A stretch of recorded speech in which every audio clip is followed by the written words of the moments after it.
کہ خبر میں ہوں محمد مالک. بات نکلی تو سانحہ کراچی میں گل پلازا سے، مگر اب وہ بات کس طرف چلی گئی؟ پہلے 22 جنوری کو فیڈرل منسٹر جو ہیں مصطفیٰ کمال، انہوں نے مطالبہ کیا کہ کراچی کو فیڈرل ٹیریٹری بنا دیا جائے. آج ان کے دوسرے لیڈر جو ہیں فاروق ستار صاحب، ڈپٹی کنوینر جو ہیں، انہوں نے بھی وہی مطالبہ دہرا دیا. کیا ایک کوانسیڈنس ہے؟ بیکاز یہ فیڈرل ٹیریٹری والی بات آؤٹ آف دا بلو آئی ہے. پہلے لوکل گورنمنٹس کی تھی، 140A کی تھی. ذرا پہلے سن لیں انہوں نے کیا بات کی، پھر میں اس کو آپ کو بتاؤں گا کہ کیوں میں اس کو ایک ڈیفرنٹ زاویے سے دیکھ رہا ہوں. انف از انف، یہ نہیں سدھریں گے.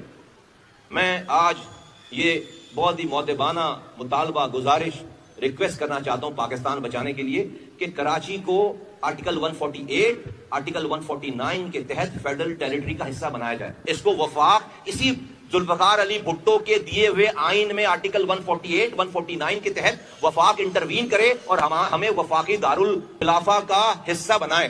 ہماری ذمہ داریاں بھی وفاق کو دیں، عام شہری کی زندگی کی ذمہ داری بھی اسی کو دیں، مال متاع کی، عزت آبرو کی سب کی ذمہ داری ان کو دے دیں. بتا دیں، ہم بات کر لیں گے، ہم اسلام آباد کی پولیس بلا لیں گے. ہم مطلب کوئی مسئلہ نہیں ہے.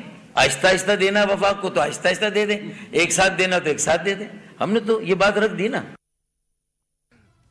آپ نے دونوں کی باتیں سنی. اب میں شیئر کرنا چاہتا ہوں 4 اگست 2025 کو جب یہ 27ویں امینڈمنٹ کی باتیں ہو رہی تھی سب کچھ، تو میں اس کی بہت تفصیلات دیں کیا کیا اس میں ہوگا.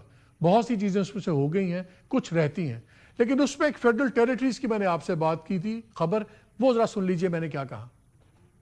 اس پہ کچھ ڈائریکٹ چینجز کی بات ہو رہی ہے، کچھ انڈائریکٹ چینجز کی بات ہو رہی ہے. کام ہو رہا ہے کہ اس کو ایک فیڈرل سبجیکٹ بنا کے ایک ہی قانون کے تحت پروونسز کو ان کے حصے ملیں گے، سب کچھ ہوگا، لیکن جو ڈیسیژنز ہوں گی وہ فیڈرل گورنمنٹ اس کے اوپر ایک پالیسی پہ ہوگی. پھر پورٹس جو ہیں آپ کی بندرگاہیں، ایئرپورٹ سے یہ فیڈرل سبجیکٹ ہی ہوتی ہیں. ایک اور چیز جس پہ کام ہو رہا ہے وہ یہ ہے کہ فیڈرل ٹیریٹریز کریٹ کی جائے. مثلاً اگر پورٹ سٹی ہے، پورٹ ہے، پورٹ قاسم ہے، اس کے ساتھ ایکچولی اور لینڈ لے کے فیڈرل ٹیریٹریز بنا دی جائیں. ان امینڈمنٹس کا سب سے بڑا جو فوکس ہے کہ فیڈرل گورنمنٹ کے ایک تو ریونیوز میں اضافہ کیا جائے، اور دوسرا جو اس کی اتھارٹی ہے جو 18th امینڈمنٹ کے بعد بہت زیادہ وٹل ڈاؤن ہو گئی ہے، اس کا کچھ بیلنس آؤٹ اس کو دوبارہ کیا جائے. 27ویں کے وقت یہ بات ہو رہی تھی، یاد رکھیے 28ویں آنی ہے. انہی دنوں ایک میٹنگ کے اندر یہ ذکر بھی ہوا کہ کیوں نہ کراچی کو فیڈرل ٹیریٹری بنا دیا جائے، لیکن پھر کہا گیا کہ اس کا بہت زیادہ پولیٹیکل فال آؤٹ ہے، right now is not the time. پھر 27ویں میں اور بھی جو تھے بڑے بڑے فیصلے ہونے تھے تو بہت زیادہ فرنٹس نہیں کھل سکتے تھے. اس بیک گراؤنڈ میں جب آپ دیکھیں اچانک ایم کیو ایم کی ایک تاریخ ہے کہ وہ جب پاورفل لوگ ہوتے ہیں تو ان کے بہت سے ایجنڈاز بھی فارورڈ ہوتے ہیں، اس طرح جو بھی پاور بیس ہوتی ہے. اب ان کی طرف سے فیڈرل ٹیریٹریز آنا کیا ایک انوسنٹ سی بات ہے؟